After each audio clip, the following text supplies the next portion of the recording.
दोस्तों, मैं आपको सुनाने जा रहा हूं अपनी मंडली की सदस्य प्रोमिला काजी की लिखी कहानी बादलों के बीच में।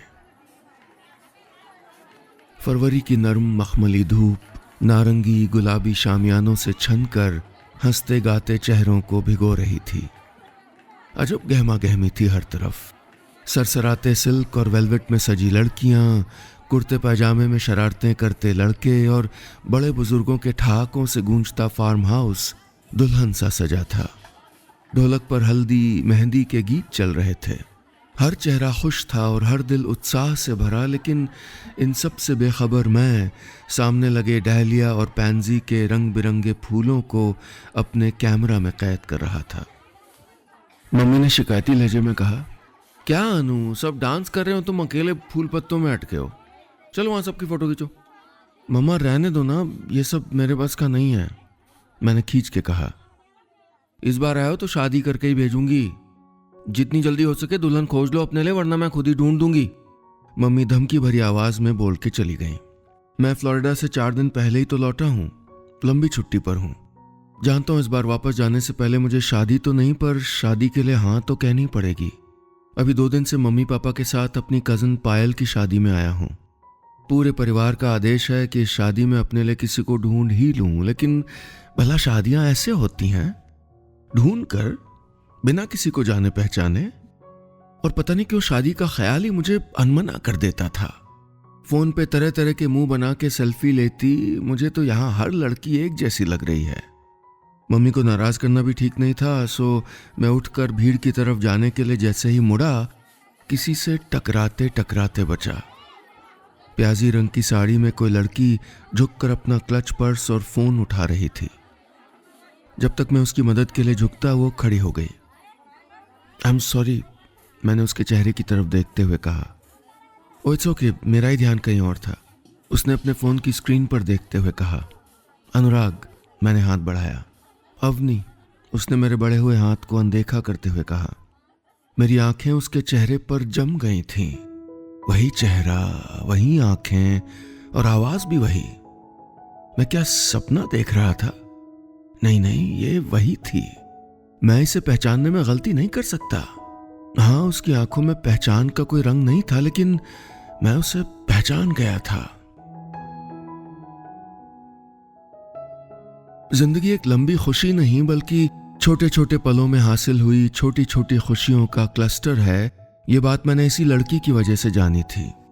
5 साल पहले का वो सफर याद करके मैं अब भी अक्सर मुस्कुरा उठता हूँ। मेरी बगल की सीट पर लाल जोड़े में बैठी डरी सहमी नई नवेली दुल्हन। 25 अप्रैल 2015। अपनी डायरी पर लिखी ये डेट जब भी देखता हूँ, अचानक उसे मिस करने लगता हूँ। नहीं जानता कि ये मिस करना सही शब्द है या नहीं, लेकिन वो दिल्ली से फ्लोरिडा तक के 20 घंटों का एक पल ऐसा था जो मैं कभी भूल नहीं पाया। नई नई नौकरी की पहली छुट्टी के बाद वापस फ्लोरिडा जाना थोड़ा खल रहा था। मम्मी का उदास चेहरा मुझे भी उदास कर रहा था, और पापा का ज़रूरत से ज़्यादा बोलना, बार बार ठहाके लगाना, बेपरवाही दिखाना मुझे ज़्यादा दुखी कर रहा था। मैं जानता था कि मेरे जाने के ख्याल से वो कितने अपसेट हैं। भरे मन से अपनी सीट पर पहुंचकर मैंने चैन की सांस ली थी। खिड़की की तरफ की सीट खाली थी। अच्छा था, अब मैं आराम से अपने हेडफोन और लैपटॉप को रख सकता था। लेकिन ऐसा हुआ नहीं, क्योंकि एयर होस्टेस एक लड़की को लेकर आई और खिड़की की तरफ वाली सीट की ओर इशारा किया। मैं अपनी सीट से उठकर बाहर आ गया ताकि वो अपनी सीट तक जा सके। वो सर झुकाए गठरी सी बनकर बैठ गई। मैंने सरसरी निगाह से उसकी तरफ देखा। तिले की कढ़ाई का खूब भारी सुर्ख सूट और दुपट्टे से अच्छी तरह ढके सर में मैं उसका चेहरा नहीं देख पा रहा था। बेल्ट बांध लीजिए, मैंने धीरे से कहा, मगर वो बिना हिले बस वैसे ही बैठी रही। अजीब है, मन ही मन मैंने सोचा और इधर उधर देखने लगा। प्लेन में ज्यादातर भारतीय ही थे। आधी रात थी, सब आधे सोए से थे। इंजन स्टार्ट हो गए थे। मैंने फिर लड़की की तरफ देखा। उसके कंधे जोर जोर से हिल रहे थे। मैं ये देख के बेचैन हो गया कि वो हिचकियां ले ले के रो रही थी। आप ठीक हैं? मैंने हल्का सा उसकी ओर झुक के कहा। उसने जोरों से हाँ में सर हिलाया। बेल्ट बांध लीजिए, मैंने दोबारा करके नरम आवाज में कहा। दुपट्टे के नीचे से उसके मेहंदी रचे हाथ इधर उधर कुछ ढूंढते हुए दिखाई दिए। मैंने झुक के उसकी बेल्ट लगा दी। पहली बार बैठी हैं प्लेन में? मैंने पूछा तो वो सिर्फ करके और सिकुड़ गई। आप डरिए नहीं, हम सेफ हैं, मैंने थोड़ा हंसते हुए कहा, लेकिन उस तरफ से कोई प्रतिक्रिया नहीं आई। एक झटके से प्लेन रनवे पर भागने लगा और उसके मुंह से एक दबी सी चीख निकली। उसने कस कर दोनों हाथों से मेरी बाजू पकड़ ली। तब पहली बार मैंने उसका चेहरा देखा।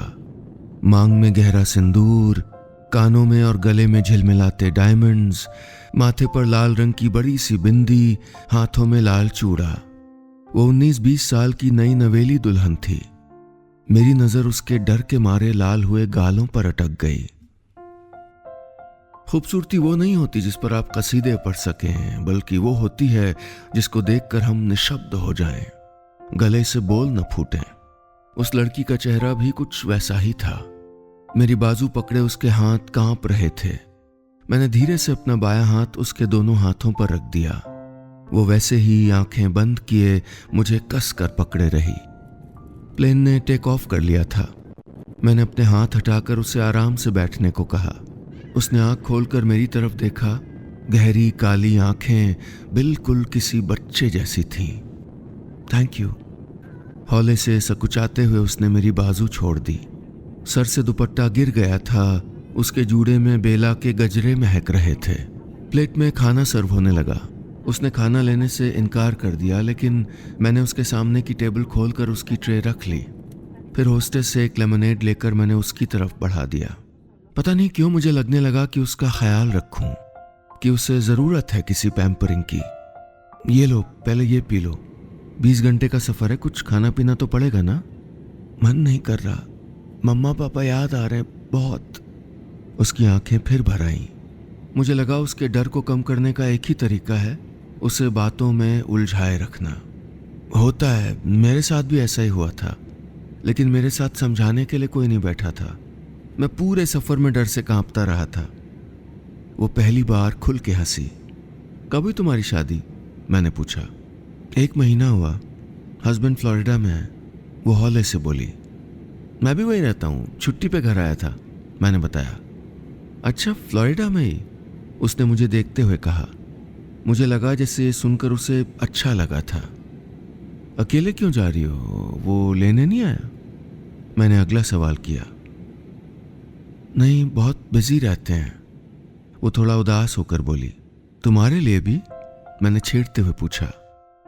वो धीमे से मुस्कुरा दी। फिर चिड़िया की तरह बेमन से ही सही उसने खाना शुरू कर दिया। कितनी छोटी सी लग रही थी वो। न जाने इतनी जल्दी क्यों कर दी थी उसकी शादी, मैं सोचता रहा। मैंने सामने लगा टीवी चला दिया। पुरानी फिल्म पाकीज़ा चल रही थी।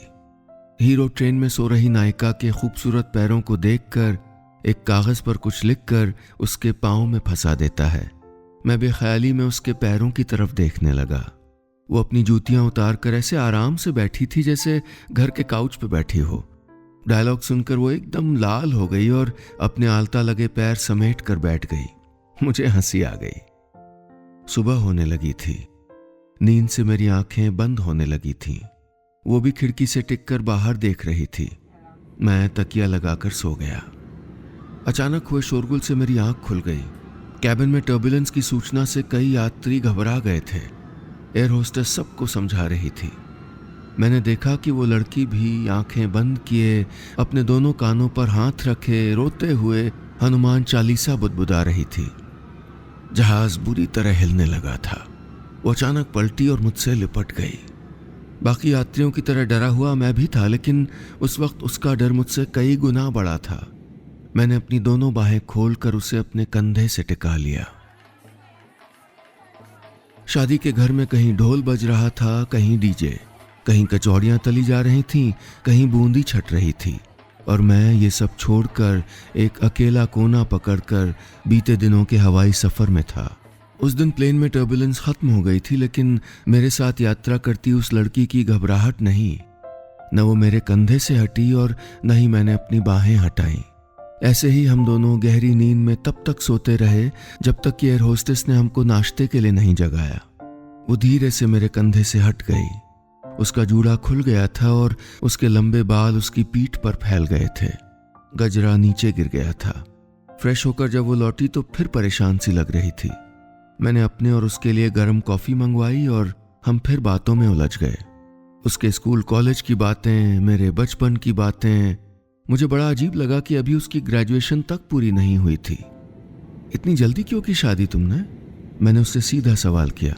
एनआरआई रिश्ता, हैंडसम लड़का, मना करने का कोई कारण ही नहीं था। और वैसे मुझसे किसी ने पूछा ही कब? उसकी आंखों के गीले कोर मैंने अनदेखे करने चाहे। ओह, मुझे लगा लव मैरिज है। मैंने कॉफी का आखिरी घूंट निगलते हुए कहा। नहीं, सब 10 दिन के अंदर ही हो गया। मिलना, सगाई, शादी, मुझे खुद यकीन नहीं आ रहा है। लव तो दूर, मैं उसको ठीक से जानती भी नहीं थी। हंसते हुए उसके गाल पर हल्का सा डिम्पल मैंने तभी नोटिस किया। जाने क्या हो रहा था मुझको। लगा अपनी ही कोई बहुत प्यारी चीज किसी को दे रहा हूं। नहीं जानता था मैं कि किस तरह के लगाव में उलझ रहा था, लेकिन ये उलझन भी इतनी भारी थी कि निकलने की कोई कोशिश भी नहीं करना चाहता था। पूरे सफर के दौरान मेरे मन ने भी एक लंबी दूरी तय कर ली थी, उसके मन तक की दूरी, जबकि मैं जानता था कि वो मेरी मंजिल नहीं है। फ्रेश हो लो, हम पहुंचने वाले हैं, कहते हुए न जाने क्यों मेरा गला भर आया था। इतनी जल्दी? उसकी आवाज में जैसे खालीपन महसूस किया मैंने। जल्दी? 20 घंटे हो गए, मैं फीकी सी मुस्कुराहट के साथ बोला। मुझे लगा वो कुछ बोलने वाली है, मगर बोलते बोलते वो चुप हो गई। अपने बैग से ब्रश निकालकर वो बाल बनाने लगी। जूड़ा बनाने की कई कोशिशों के बाद उसने बालों को यूं ही खुला छोड़ दिया था। नीचे गिरा हुआ गजरा हालांकि मुरझा गया था, लेकिन उसकी महक मुझे अपने भीतर महसूस हो रही थी। फ्लोरिडा में प्लेन लैंड हुआ तो मेरे दिल में एक अजीब सा दर्द हो रहा था। वो भी कुछ उदास, कुछ परेशान सी थी। मेरी तरफ देखती, कुछ कहने को होती, फिर चुप रह जाती। मैं चाह रहा था कि वो कुछ तो बोले, लेकिन वो बिल्कुल खामोश हो गई थी। एयरपोर्ट पर कुछ दूर वो यूं ही चलती रही थी, फिर पीछे मुड़ी, मेरे पास आई और कुछ पल देखती रही। फिर उदास आवाज में थैंक्स कहा। उसकी आंखों में भी हल्का सा पानी भर आया था, जिसको छुपाते हुए वो पलटी और भीड़ में खो गई। उस वक्त मुझे एहसास हुआ कि जिसके जाने से इतना उदास हो रहा था, मैं उसका नाम भी नहीं जानता था। कहते हैं ना कि जिनका मिलना तय हो वो कहीं ना कहीं, कभी ना कभी टकराते ही हैं, कोई रूहानी कनेक्शन हो जैसे। शायद यही वजह थी कि 5 साल बाद वही लड़की मेरे सामने फिर आ खड़ी हुई थी। मुझे तो जैसे हर रीति रिवाज अटेंड करने की वजह मिल गई थी, और अब मेरे कैमरे के लेंस सिर्फ फूलों को जूम नहीं कर रहे थे। अपनी शादी के हर काम में आगे आगे थी। खासकर पायल यानी दुल्हन के जितने भी काम थे वो खुद भाग दौड़ के कर रही थी। इस बीच 1-2 बार उसकी नजर मुझसे टकराई भी, जरा देर को ठहरी भी, लेकिन मुझे नहीं लगा कि उनमें कोई हरकत हुई हो, उसने पहचाना भी हो मुझे कि नहीं।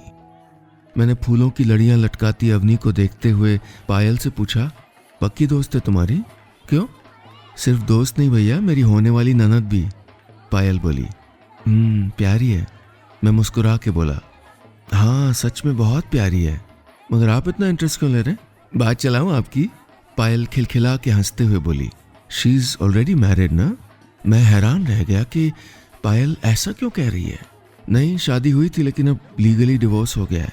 पायल के चेहरे पर उदासी और गुस्सा झलक आया। अरे पर हुआ क्या था? मैं बेचैन होने लगा। शादी के 6 महीने बाद ही उसका हस्बैंड उसको वापस छोड़ गया था। उसका कहना था कि वो उसके लाइफस्टाइल में फिट हो ही नहीं सकती। फिर सीधे डिवोर्स के कागज भेजे, रिश्ता खत्म। पायल की आवाज भर्रा गई। बहुत प्यारी लड़की है भैया। पागल रहा होगा वो, शायद बेवकूफ। मैंने सर हिला दिया। वाकई पागल ही होगा। अवनी जैसी लड़की किसी की भी जिंदगी में मिसफिट कैसे हो सकती है? मुझे उसके साथ बिताए वो चंद घंटे याद आ गए, और उससे अलग होते हुए जो तकलीफ हुई थी वो भी। घर वालों ने दोबारा शादी के लिए नहीं सोचा? मैंने पायल को टटोला। हाँ भैया, कई रिश्ते आए लेकिन अवनी मानती नहीं। कुछ कहो तो खामोश रहती है। उसने वापस आके अपनी पढ़ाई पूरी कर ली थी, अब लॉयर है बस। मैंने सर हिलाया। मुझे अवनी की जिंदगी के बारे में इससे ज्यादा जानना भी नहीं था। लेकिन उसके मन के बारे में जरूर जानना था। ये पता लगाना था कि 5 साल पहले साथ बिताए वक्त की कोई छाप उस पर भी बाकी है या नहीं, और अगर याद नहीं तो मैं याद दिला के रहूंगा। जीवन में हर संयोग के पीछे कोई कारण जरूर होता है जो जीवन के फैसले आसान कर देता है। मुझे वो कारण साफ दिखाई दे रहा था। बस अब अवनी को यह समझने का समय आ गया था। दिन भर की भागदौड़ के बाद घर के सभी लड़के लड़कियां एक गोल घेरा बनाकर कुछ खेल खेल रहे थे। पायल ने मुझे भी खेल में शामिल कर लिया। अनु भैया को भी एक चिट दो, पायल मेरे करीब आकर बैठते हुए बोली। एक लड़का आकर मुझे एक चिट पकड़ा गया। मैंने खोलकर देखा, उस पर लिखा था, अपनी पसंद का कोई फिल्मी डायलॉग बताइए। अवनी भी वहीं बैठी थी। उसकी आंखों में अब भी पहचान का कोई रंग नहीं था। मैं बड़े फिल्मी अंदाज में खड़ा हुआ और बिल्कुल हीरो वाले स्टाइल में दिल पे हाथ और नजर अवनी पे रखते हुए कहा, आपके पांव देखे, बहुत खूबसूरत हैं, इन्हें जमीन पे मत रखिएगा, मैले हो जाएंगे। मन ही मन मैंने दुआ की कि वो 5 साल पहले की वो बात भूल ही ना हो। बस सबकी जोरदार तालियों के बीच मैंने देखा कि अवनी के चेहरे पर थोड़ी हैरानगी थी। उसकी आंखें मेरे चेहरे पर जैसे कुछ तलाश रही थीं। एक के बाद एक चिट उठाई जा रही थी, ठहाके लग रहे थे और सब कुछ न कुछ परफॉर्म कर रहे थे। यकीन से तो नहीं कह सकता, पर मुझे लगा कि अवनी कभी कभी चोर नजरों से मुझको देख रही थी। अगली चिट उसे ही उठानी थी। उसने चिट उठाकर पढ़ी, फिर इनकार में सर हिला दिया। सब शोर करने लगे, ये चीटिंग है, ये चीटिंग है, अपना मनपसंद गाना सुनाइए। पायल ने चिट उठाकर जोर से कहा, नहीं, मुझे गाना वाना नहीं आता। अवनी सर हिलाए जा रही थी। मैं उसके करीब पहुंच गया और धीमे से बोला, हनुमान चालीसा ही सुना दो, वो तो तुम्हें पूरा आता है। वो हैरान मुझे एक टक देखे जा रही थी, जिसे मैं कब से ढूंढने की कोशिशों में लगा था। उसकी आंखों में पहचान का वो सुरमई रंग अब साफ साफ दिखाई दे रहा था। मैंने एक बार फिर अपना हाथ उसकी तरफ बढ़ाया। अनुराग, इस बार उसने मेरा हाथ अनदेखा नहीं किया, थाम लिया हौले से। उसके गाल का डिंपल गहरा गुलाबी हो गया था। मैं थोड़ा और करीब हुआ और बोला, एयर ट्रैवल में अब भी डर लगता है? उसने हाँ में सर हिलाया। फिर धीरे से बोली, अकेले ट्रैवल करने में, कोई साथ हो तब नहीं। मुझे लगा मैं हवा में उड़ रहा हूं, बादलों के बीच।